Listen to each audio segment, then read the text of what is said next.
అందరికీ నమస్కారం. నేను మీ Shanmukh. TTD chairman BR Naidu garu మరి ఈయన మీద ఎందుకు ప్రధానంగా అటాక్ చేయడం జరుగుతూ ఉంది? కొన్ని ఏఐ టూల్స్ ఏమో ఇది ఏఐ జనరేటెడ్ డీప్ ఫేక్డ్ వీడియో అని చెప్పేసి ఇస్తా ఉన్నాయి. కొన్ని ఏఐ టూల్స్ ఏమో ఇది ఒరిజినల్ వీడియో అని చెప్పేసి ఇస్తా ఉన్నాయి. సో ఏదైనామైనప్పటికీ ఈరోజు ఒక ధార్మిక తిరుమల తిరుపతి దేవస్థానమైనటువంటి ఒక సంస్థకు చైర్మన్గా ఉన్నటువంటి బిఆర్ నాయుడు గారి పైన దురుద్దేశపూర్వకంగా ఎందుకు ఇప్పుడే వీడియోలు రిలీజ్ చేశారు వైఎస్ఆర్సీపీ పార్టీ సోషల్ మీడియా అనేది ప్రధానంగా ప్రజల్లో చర్చ అయితే జరుగుతూ ఉంది.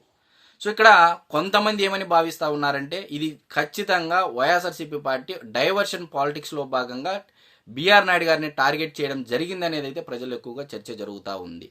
సో మరి ఏ విధమైనటువంటి ఏ ప్రాతిపదికన మీరు చెప్తున్నారని చెప్పేసి మీరందరూ అనుకోవచ్చు. ఎస్, అందులోకి వచ్చేటువంటి ప్రయత్నం చేస్తే, వివరాల్లోకి వెళ్ళేటువంటి ప్రయత్నం చేస్తే, విశ్లేషణ చేసేటువంటి ప్రయత్నం చేస్తే మొదటగా వైఎస్ఆర్సీపీ పార్టీ సోషల్ మీడియా కానీ ఆ పార్టీకి సంబంధించినటువంటి నాయకులు కానీ లడ్డూ కల్తీ అంటే రసాయనాలతో కూడినటువంటి నెయ్యి విషయంలో అసలు నెయ్యే కాదు, అది కృత్రిమ పదార్థము, కెమికల్స్తో కూడినటువంటి నెయ్యి లడ్డూలో వాడటం జరిగిందని చెప్పేసి NDDB report, national dairy development board report ఇచ్చిందనేది మనందరికీ తెలిసినటువంటి విషయం. అయితే దీంట్లో అనిమల్ ఫ్యాట్ ఉందా లేదా అనేది కూడా క్లియర్గా ఎన్డీడీబీ రిపోర్ట్లో 35 పేజీలో కూడా క్లియర్గా మెన్షన్ జరిగింది, అనిమల్ ఫ్యాట్ ఉంది అని చెప్పేసి. అయినప్పటికీ సరే మేము పట్టిన కుందేలకు మూడే కాళ్ళు అన్నట్టుగా వైఎస్ఆర్సీపీ పార్టీ నాయకులు కానీ ఆ పార్టీ సోషల్ మీడియా కానీ ముందుకు వెళ్ళడం జరిగింది. మరి మొదటగా దీన్ని డైవర్షన్ చేయడం కోసం మొదటి అంశంగా ఎంచుకున్నారు వైఎస్ఆర్సీపీ పార్టీ నాయకులు. సోషల్ మీడియా ఏమని ఎంచుకున్నారంటే గతంలో దివంగత నేత రాజశేఖర రెడ్డి గారు ఇచ్చినటువంటి జీవోలను తెరపైకి తేవడం జరిగింది. సో మొదటగా ఇచ్చిన జీవోని ఎక్కడ ప్రస్తావించలేదు సోషల్ మీడియా, అంటే వైసీపీ సోషల్ మీడియా ఎక్కడ ప్రస్తావించలేదు. జీవో నెంబర్ 348 క్లియర్గా చెప్పడం జరిగింది. 7 కొండలు కాదు 2 కొండలకి ఆ విస్తీర్ణం పరిమితం చేస్తూ ఆనాడు రాజశేఖర రెడ్డి గారు ఇవ్వడం జరిగిందని చెప్పేసి ఇది దాచిపెట్టి సోషల్ మీడియా తర్వాత ఇచ్చినటువంటి జీవోలు అంటే సవరించుకున్నటువంటి జీవోలను ప్రజల్లోకి పెట్టి ఒక రకమైనటువంటి డైవర్షన్లోకి తీసుకోవడం జరిగింది. తీరా టీడీపీ సోషల్ మీడియా సైతం, టీడీపీ పార్టీ నాయకులు సైతం దీనికి కౌంటర్ ఇస్తూ మొదటగా ఇచ్చినటువంటి జీవోను ప్రజలకు ఎక్స్ప్లెయిన్ చేయడం జరిగింది. సో ఇంతవరకు బాగానే ఉంది. సో ఇక్కడ వైఎస్ఆర్సీపీ పార్టీ డిఫెన్స్లోకి వెళ్ళడం జరిగింది. అంటే సోషల్ మీడియా కానీ నాయకులు కానీ ఆ పార్టీ కానీ డిఫెన్స్లోకి వెళ్ళడం జరిగింది. సో నెక్స్ట్ ఏమని అంశం తీసుకున్నారు? సో హెరిటేజ్ కంపెనీ అంటే హెరిటేజ్ మిల్క్ ప్రొడక్ట్స్ కంపెనీని అంటే హెరిటేజ్ కంపెనీని ఇందాపూర్ డైరీకి ఆపాదించడం జరిగింది. దాని తర్వాత బోలేబాబా డైరీకి కూడా ఆపాదించడం జరిగింది. సో నెక్స్ట్ డైవర్షన్ పాలిటిక్స్లో భాగంగా ఫస్ట్ డైవర్షన్ ఏంటి? జీవోలు. నెక్స్ట్ డైవర్షన్ ఏంటి అంటే హెరిటేజ్ చంద్రబాబు నాయుడు గారి యొక్క సొంత కంపెనీ పైన అసత్య ప్రచారాలు, ఫేక్ ప్రచారాలు చేయడం జరిగింది. ఆ అంశంలో కూడా ఇందాపూర్ డైరీ కూడా అంటే మేనేజ్మెంట్ కూడా పరువు నష్టం దావా కింద క్రిమినల్ కేసులు కూడా పెట్టడం జరిగింది సాక్షి యాజమాన్యం పైన. మరి బోలేబాబా ఆర్గానిక్ ప్రొడక్ట్స్ ఒక కంపెనీ ఉంది, బోలేబాబా మిల్క్ ప్రొడక్ట్స్ కంపెనీ ఒక కంపెనీ ఉంది. సరే కంపెనీల పేర్లు ఏవైనా డిన్ నెంబర్ అనేది ఒకటి ఉంటుంది. సో దానికి ఒక కంపెనీకి నెంబర్ అనేది ఇచ్చుంటారు.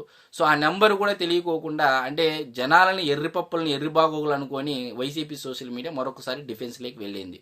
సో ఇక్కడ కూడా సెల్ఫ్ గోల్ వేసుకోవడం జరిగింది వైసీపీ సోషల్ మీడియా. సరే మరి ఇదంతా హెరిటేజ్ ఈ విషయంలో కూడా దాన్ని తీవ్రంగా పరిగణించి 100 కోట్ల పరువు నష్ట దావా వేయడం జరిగింది. ఢిల్లీ హైకోర్టు ద్వారా కూడా మధ్యంతర ఉత్తర్వులు పంపించేసి సో ఇమీడియట్గా సాక్షి యాజమాన్యానికి ఇది 24 గంటల లోపల తీసివేయాలని చెప్పేసి ఆదేశాలు కూడా జారీ చేయడం జరిగింది. సో ఇది సెకండ్ డైవర్షన్ పాలిటిక్స్. సో ఇప్పుడు తిరుమల ఈ లడ్డు ఏదైతే ఉందో రసాయనాలతో కూడినటువంటి నెయ్యి ఏదైతే ఉందో సో మరి దీంట్లో అనిమల్ ఫ్యాట్ ఉందా, ఫిష్ ఆయిల్ ఉందా అనేది రాబోయే రోజుల్లో డెఫినెట్గా సిట్ తెలుస్తుంది. సుప్రీంకోర్టు ఆధ్వర్యంలో సిబిఐ ఏర్పాటు చేసినటువంటి సిట్ ఆధ్వర్యంలో ఏవైతే సంచలన వాస్తవాలు బయటకు వచ్చాయో ఆ ఆధారాలతో మళ్ళా మనం క్లియర్ రిపోర్ట్తో మీ ముందుకు వచ్చేటువంటి ప్రయత్నం చేస్తా.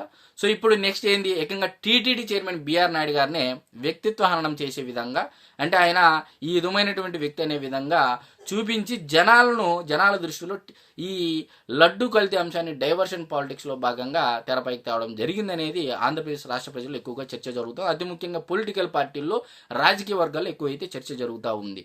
మరి బిఆర్ నాయుడు గారు కూడా దీనిపైన ప్రెస్ మీట్ పెట్టడం జరిగింది, ఆయన ఖండించడం జరిగింది. అరే చేయాలనుకుంటే మీరు కరెక్ట్గా అయినా చేయండి, ఏఐ జనరేటెడ్ వీడియోలు కూడా ఎడిటింగ్ మార్ఫింగ్ నోట్ సరిగా చేయట్లేదని చెప్పేసి కూడా క్లియర్గా చెప్పడం జరిగింది.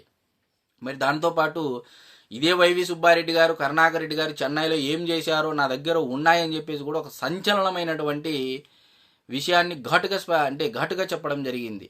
అవన్నీ తోలు తీస్తాను, బయట పెడతాను అవన్నీ అని చెప్పేసి కూడా చెప్పడం జరిగింది.